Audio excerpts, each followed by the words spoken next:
Benvenuto a tutti. Welcome back to my channel, Epic Genealogy. I'm Mark, and I got three big tips to help you get started on your epic genealogy adventure. If you're just getting started in genealogy, this is the video for you. Very basic stuff. We just want to help get people, give you that push, maybe some inspiration to finally start doing some family history in your genealogy.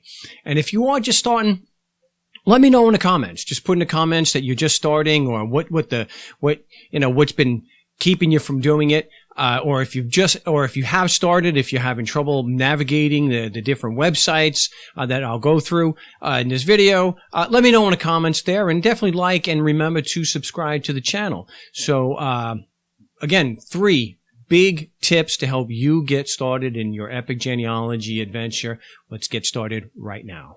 Tip number 1, you have to start talking to family. Just today, give a call, text, email, get in touch with your parents, your grandparents, and if you're lucky enough, to biznoni. So if your great-grandparents, if your great-grandparents are still alive, you want to get as much information as you can and write it down. You want to get names, you want dates, you want if they immigrated or where they moved, you want to know the general time if you don't know the exact kind of the idea where they were. It's going to really help, because in one of the other tips, we're going to want to have documentation to prove everything. So as much information as you can get, then the better. You also want to get pictures. You want to, and Mia Zia, Lucia, she was really good. She was like the matriarch of the family. She knew everybody. And she was able to tell me everybody that was on these pictures.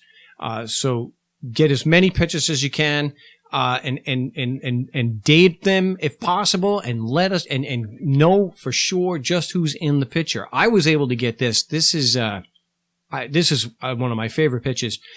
This is, and I don't have too many pictures of family, especially Siciliano, but these are my miei nonni, my grandparents. This is Salvador Randazzo, and of course, he died when my mother was an infant. I never knew him, but I did know one of Gardini Sicilia's finest, and this is Caterina Gagliano, and wonderful woman. Just can't say it. I just miss her a whole ton. She lived into her 90s, and yeah. So this is their wedding in Brooklyn in 1935, and I have a picture. I should have a picture. This is the Sacred Hearts of Jesus and Mary Catholic Church in Brooklyn. So that's where they were married in 1935, and I was able to get this picture. So the other people in this video, I don't know who the little girl is, but I know that this is my Aunt Vera, my grandfather's sister. And this guy's not me a familiar, but his family could have a lot of information. His name is John Mead. There's only 2 John Meads in Brooklyn, born around 1911, 1910, which is the same as miei nonni.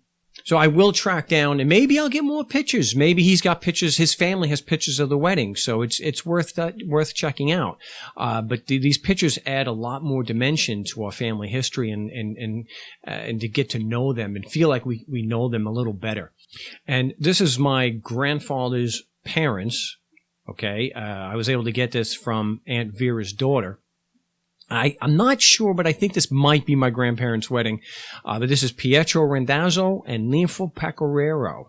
Again, some of Gardini's finest. And if I had not connected with family and asked them about family history, I wouldn't have this picture. So that's tip number 1. Find out as much information from your living family as you can, so that you can start plugging things in.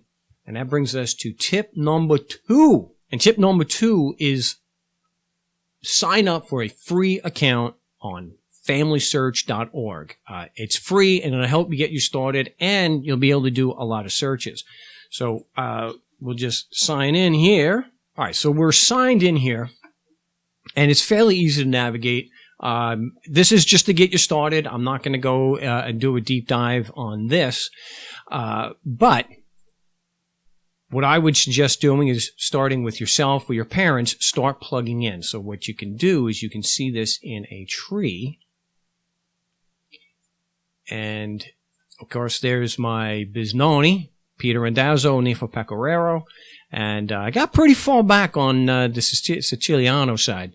That's why I say non devi essere Siciliano, but you don't need to be Sicilian here, but it helps. Well, we're very lucky, and I'll go through in a moment about the records, but it's fairly easy to start plugging names in here. And so if you wanted to plug in additional names, let's see what we got here. Go to the person. So once you are plugged in, then over here, once you're in here, you'd be able to plug in the parents. I have that already, but if I wanted to go to do an additional parent, then this window pops up and I can put all the names and information in there. And if there is a duplicate, that would show. So, and the more information we have to plug in, the more certain we're going to be that we have the right people. Now, a bonus tip has to do with the naming. Now, I don't know how widespread this is, but I know it's fairly widespread in Europe and those with a European background, where how they name people, how they name their children. And I know the Irish do this, and the Sicilians, they follow it pretty damn close. And what that is, again, and this is to help if you don't know the grandparents' names, but you know the children's names. So here, where we're looking at my great-great-grandparents, Vincenzo Randazzo and Vita Amato. Yeah, I know. I have Randazzo, which is the most common name in Sicily, followed by Amato, which is the second most common name in Sicily. And if you see over here, we have Menino. That's also one of the, it's like three of the top 5 most common names in Sicilia.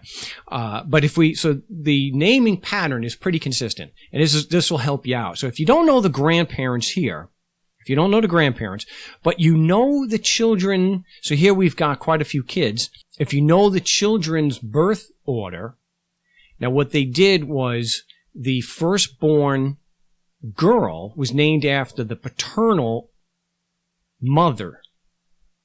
Okay, so it would be the paternal grandmother. Here it's Sebastiana Stefania Cureri. And so that's why we have Stefania. They got the Eucharist in there because that's a sister. Sebastiana has a sister named, should I go?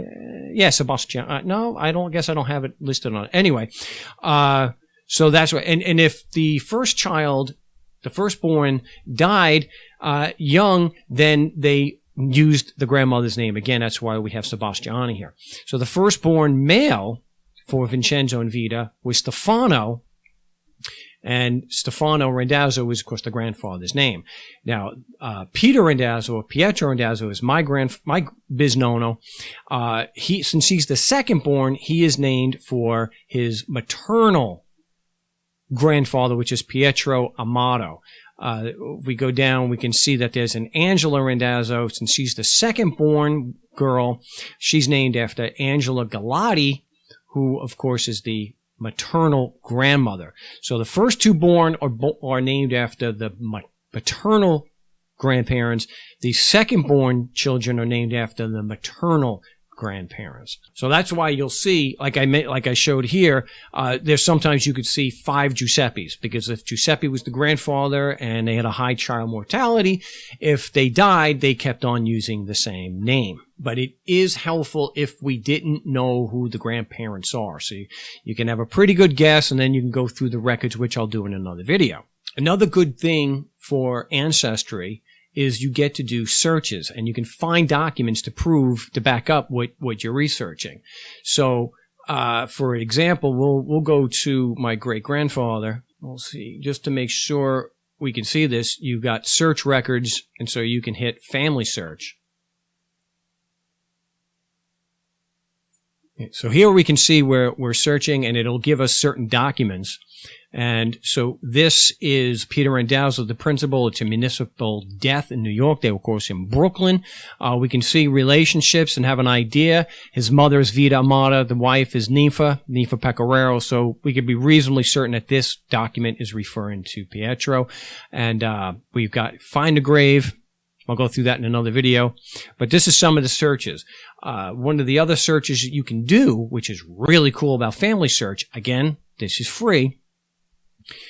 You can go, these are not searchable, but it gives you entire collections. And this is one of the reasons why my Siciliano side goes back to the 1500s.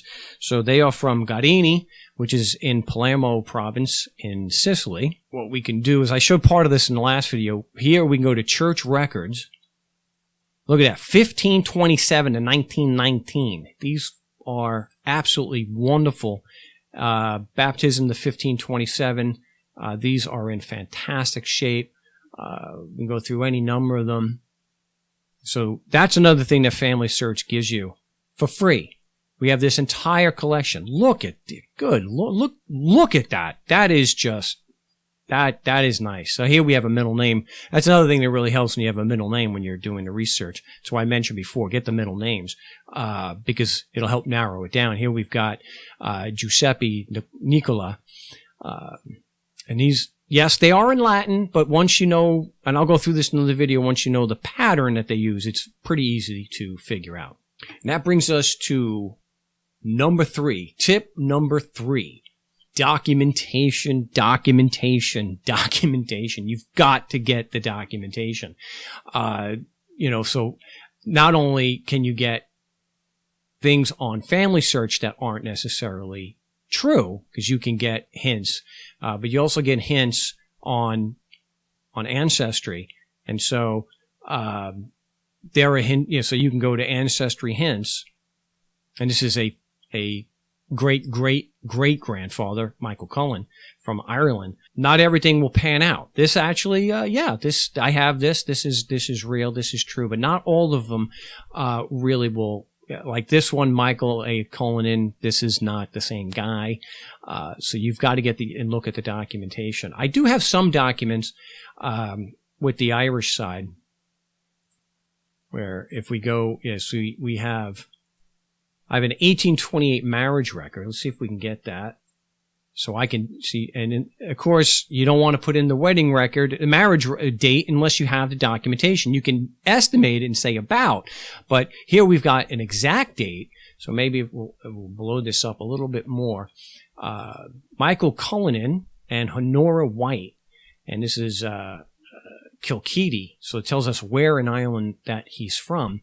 Unfortunately, it only gives the father's name, so we know his father is also Michael. But these documents, you've got to have the documents if you can have any certainty on your dates. Plus, you won't be able to go further back, so you've got to get the documentation. If you don't have the documentation, put a question mark, and when you do have it, obviously you can make it final. And another thing here, maybe another bonus, is when you're doing research on this, we know from the American records that this is Michael Cullen, not Cullinan, but Cullinan is a variation of Cullen. So it is the same name. So I do have his children's marriage records that in the United States, they went by Cullen. So, and it helped that the name was Honora White, helps narrow down that we've got the actual right one. So those are 3 tips and a couple of bonuses to help get you started on your epic genealogy adventure. Let me know in the comments if you got value out of this or if you have any questions, and let me know what your area is and what you're researching. Do that in the comments, and make sure to sub, because we've got plenty of more videos to get to. We're going to have some deep dives into the records and how to go back 100, 200, even 300 or 400 years on your genealogy. Again, I'm Mark. This is Epic Genealogy. And till next time, salud.